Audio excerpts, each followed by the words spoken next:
ನಮಸ್ಕಾರ ಎಲ್ರಿಗೂ friends. Comment ಅಲ್ಲಿ ತುಂಬಾ ಜನ ಕೇಳ್ತಾ ಇದ್ರು ಲೇಬರ್ ಕಾರ್ಡ್ ಸ್ಕಾಲರ್ಶಿಪ್ ಯಾವಾಗ ಸ್ಟಾರ್ಟ್ ಆಗುತ್ತೆ. ಈ ಸ್ಕಾಲರ್ಶಿಪ್ ಗೆ ನೀವು ಕೂಡ ಕಾಯ್ತಾ ಇದ್ರೆ ಇನ್ ಮುಂದೆ ನೀವು ಕಾಯುವ ನೆಸೆಸರಿ ಇಲ್ಲ. ಬಿಕಾಸ್ ಲೇಬರ್ ಕಾರ್ಡ್ ಸ್ಕಾಲರ್ಶಿಪ್ ಈಗ ಸ್ಟಾರ್ಟ್ ಆಗಿದೆ. ಈ ಸಲ ಸರ್ಕಾರವು ಲೇಬರ್ ಕಾರ್ಡ್ ಸ್ಕಾಲರ್ಶಿಪ್ ಅಲ್ಲಿ ತುಂಬಾ ಚೇಂಜಸ್ ಅನ್ನ ಮಾಡಿದೆ ಅಂಡ್ ಇದರಿಂದ ಬರುವಂತ ಅಮೌಂಟ್ ಅನ್ನ ಕೂಡ ಜಾಸ್ತಿ ಮಾಡಿದ್ದಾರೆ. ಯಾಕಂದ್ರೆ ಈ ಫೆಸಿಲಿಟಿ ಎಲ್ಲ ಸ್ಟೂಡೆಂಟ್ಸ್ ಗಳಿಗೆ ರೀಚ್ ಆಗ್ಲಿ ಒಂದು, ಅಂಡ್ ಸೆಕೆಂಡ್ ಆಗಿ ಈ ಬೆನಿಫಿಟ್ಸ್ ಅನ್ನ ಆಲ್ಮೋಸ್ಟ್ ಎಲ್ರು ತಗೊಳ್ಳಿ ಅಂತ.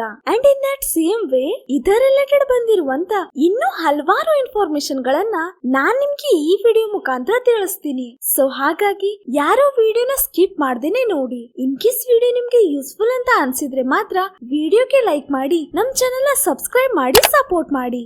ಫ್ರೆಂಡ್ಸ್, ವಿದ್ಯಾರ್ಥಿಗಳಿಗಾಗಿ ರಾಜ್ಯ ಸರ್ಕಾರದಿಂದ ಲೇಬರ್ ಕಾರ್ಡ್ ಸ್ಕಾಲರ್ಶಿಪ್ ಅನ್ನ ಘೋಷಣೆ ಮಾಡಿದೆ. ಹೀಗಿದ್ದಾಗ ನಿಮ್ಮ ಹತ್ರ ಕೂಡ ಲೇಬರ್ ಕಾರ್ಡ್ ಇದ್ರೆ ನೀವು ಕೂಡ ಈ ಸ್ಕಾಲರ್ಶಿಪ್ ಗೆ ಅರ್ಜಿಯನ್ನ ಸಲ್ಲಿಸಿ ನಿಮ್ಮ ಮಕ್ಕಳಿಗೆ 20,000 ರೂಪಾಯಿಯವರೆಗೆ ಸ್ಕಾಲರ್ಶಿಪ್ ಅನ್ನ ಪಡೆದುಕೊಳ್ಳಿ. ಫ್ರೆಂಡ್ಸ್, ಮಕ್ಕಳಿಗಾಗಿ ಈ ಹೊಸ ಯೋಜನೆ ಅಡಿಯಲ್ಲಿ ಸ್ಕಾಲರ್ಶಿಪ್ ಅನ್ನ ನೀಡುತ್ತಿದ್ದು ಲೇಔಟ್ ಕಾರ್ಡ್ ಇರುವಂತ ಮಕ್ಕಳಿಗೆ ಮಾತ್ರ ಈ ಯೋಜನೆಯು ಲಭ್ಯವಿದ್ದು, ನಿಮ್ಮ ಹತ್ತಿರ ಲೇಬರ್ ಕಾರ್ಡ್ ಇದ್ರೆ ನೀವು ಕೂಡ ಅರ್ಜಿಯನ್ನ ಸಲ್ಲಿಸಿ 20,000 ರೂಪಾಯಿವರೆಗೂ ಸ್ಕಾಲರ್ಶಿಪ್ ಅನ್ನ ಪಡೆದುಕೊಳ್ಳಿ. ಫ್ರೆಂಡ್ಸ್, ಕಾರ್ಮಿಕರ ಮಕ್ಕಳು ಮತ್ತು ಹಿಂದುಳಿದ ವರ್ಗಗಳ ಮಕ್ಕಳು ಕೂಡ ಉತ್ತಮವಾದ ಶಿಕ್ಷಣವನ್ನು ಪಡೆಯಬೇಕೆಂದು ಸರ್ಕಾರವು ನೀಡುವ ಸಹಾಯಧನ ಅಥವಾ ಸ್ಕಾಲರ್ಶಿಪ್ ಇದಾಗಿರುತ್ತದೆ. ಇದಕ್ಕೆ ಅರ್ಜಿಯನ್ನ ಸಲ್ಲಿಸಲು ಯಾವ್ಯಾವ ಡಾಕ್ಯುಮೆಂಟ್ಸ್ ಬೇಕಾಗತ್ತೆ, ನೀವು ಎಲ್ಲಿ ಹೋಗಿ ಈ ಅರ್ಜಿಯನ್ನ ಸಲ್ಲಿಸಬೇಕು, ಇವೆಲ್ಲವುಗಳ ಕಂಪ್ಲೀಟ್ ಇನ್ಫಾರ್ಮೇಶನ್ ಅನ್ನ ನಾನ್ ನಿಮ್ಗೆ ಈಗ ತಿಳಿಸ್ತಾ ಇದ್ದೀನಿ. ಸೊ ಫ್ರೆಂಡ್ಸ್, ಹೈಸ್ಕೂಲ್ ಮತ್ತೆ PUC, ಡಿಗ್ರಿ, ಡಿಪ್ಲೊಮಾ ಅಥವಾ ಇತರೆ ವಿದ್ಯಾಭ್ಯಾಸ ಮಾಡ್ತಾ ಇರುವ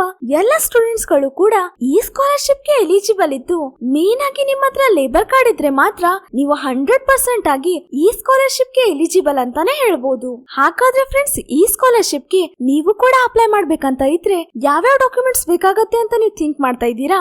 ಹಾಗಿದ್ರೆ ಆನ್ಲೈನ್ ಅಲ್ಲಿ ಈ ಸ್ಕಾಲರ್ಶಿಪ್ ಗೆ ಅಪ್ಲೈ ಮಾಡಕ್ಕೆ ಫಸ್ಟ್ ಅಂಡ್ ಫಾರ್ಮೋಸ್ಟ್ ಥಿಂಗ್ ನಿಮ್ಮ ಹತ್ರ ಲೇಬರ್ ಕಾರ್ಡ್ ಇರಬೇಕು. ಅದಾದ ನಂತರ ನಿಮ್ಮ Aadhaar card, caste income certificate, bank passbook, ಹಾಗೆ ಆಧಾರ್ ಕಾರ್ಡ್ ಅಲ್ಲಿ ಮೊಬೈಲ್ ನಂಬರ್ ಲಿಂಕ್ ಇದ್ರೆ ಮಾತ್ರ ನೀವು ಈ ಸ್ಕಾಲರ್ಶಿಪ್ ಅನ್ನ ಹಾಕ್ಬಹುದು. ಹಾಗೆ ಫ್ರೆಂಡ್ಸ್, ಈ ಸ್ಕಾಲರ್ಶಿಪ್ ಅನ್ನ ನೀವು ಓನ್ ಆಗಿಯೂ ಕೂಡ ಹಾಕ್ಬಹುದು. ಗ್ರಾಮ್ ಒನ್ ಅಥವಾ ಆನ್ಲೈನ್ ಸೆಂಟರ್ ಅಲ್ಲಿ ಹೋಗಿಯೂ ಕೂಡ ನೀವು ಆನ್ಲೈನ್ ಅಲ್ಲಿ ಈ ಸ್ಕಾಲರ್ಶಿಪ್ ಗೆ ಅಪ್ಲೈ ಮಾಡಬಹುದು. ಫ್ರೆಂಡ್ಸ್, ನೆಕ್ಸ್ಟ್ ವಿಡಿಯೋದಲ್ಲಿ ನಾನ್ ನಿಮ್ಗೆ ಯಾವ್ದಾದ್ರು ಒಂದ್ ಸ್ಟೂಡೆಂಟಿನ ಡೇಟಾನ ತಗೊಂಡು ಆನ್ಲೈನ್ ಅಲ್ಲಿ ಹೇಗೆ ಲೇಬರ್ ಕಾರ್ಡ್ ಸ್ಕಾಲರ್ಶಿಪ್ ಗೆ ಅಪ್ಲೈ ಮಾಡಬಹುದಂತ ಕಂಪ್ಲೀಟ್ ಪ್ರೊಸೀಜರ್ ಅನ್ನ ಆ ವಿಡಿಯೋದಲ್ಲಿ ನಿಮ್ಗೆ ಲೈವ್ ಆಗಿ ತೋರಿಸ್ತೀನಿ. ಸೊ ಹಾಗಾಗಿ ಯಾರು ಆ ವಿಡಿಯೋನು ಕೂಡ ಮಿಸ್ ಮಾಡ್ದೇನೆ ನೋಡಿ.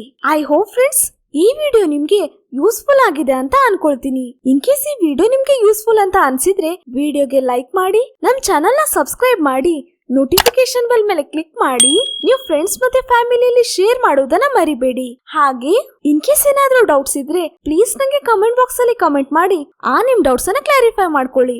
So thank you so much guys for watching this video.